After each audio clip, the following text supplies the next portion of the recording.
When I talk to customers about AWS, I like to understand why they choose AWS. And the answers really vary. It can be from everything from, automating routine operations and reducing operational burden to just rapidly developing brand new applications that they can run at massive scale. Every day we see customers of AWS experience the agility, the cost, and the elasticity benefits. But there's another benefit that customers often tell me about when they talk about choosing AWS, and that is around innovation. We have launched last year 3,084 features because we're constantly listening to you and inventing on your behalf.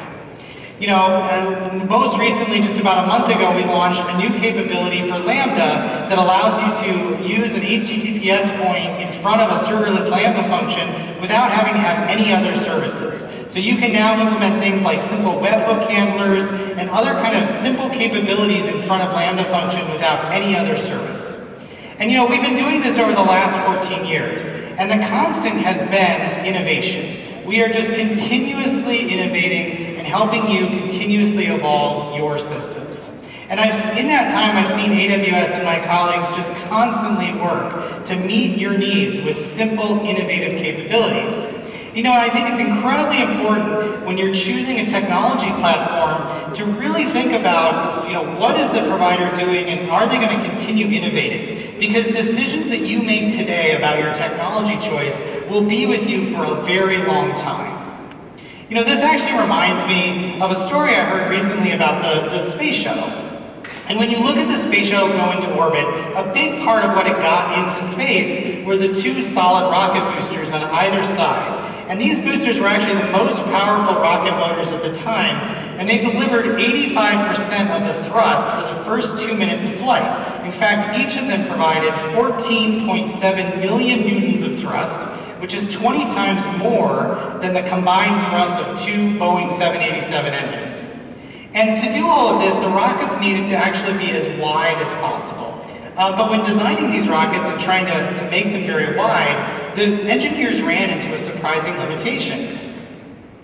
You see, to get to the launch site, the rocket boosters had to travel through train tracks. And in the United States, they had to go through tunnels and were restricted to being no more than 4 meters wide. And the restriction of that is actually based on the width of the railroad tracks, which is 144 centimeters. Well, where does 144 centimeters come from? Well, it goes back to England in actually 1798.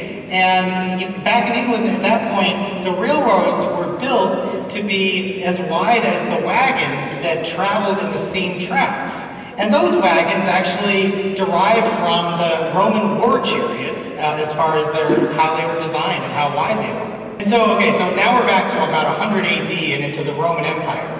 But, when the Roman war chariots were designed back then, they were actually standardized to accommodate the width of 2 war horses.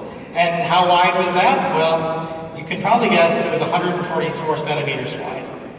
And so really all of this is just, by way of saying that choices and engineering constraints that happened recently in the last 20 years, go back all the way to 100 AD, almost 2,000 years ago, based on the width of 2 war horses. And I think this is, a good analogy as we get back to the cloud. It really underscores how the technology decisions that you make today will set the context for how you will be able to innovate and deliver capability down well into the future. And so you want a provider that is there for you, both today and into the future. And again, one of the things I've seen time and time again is Amazon's different approach to innovation.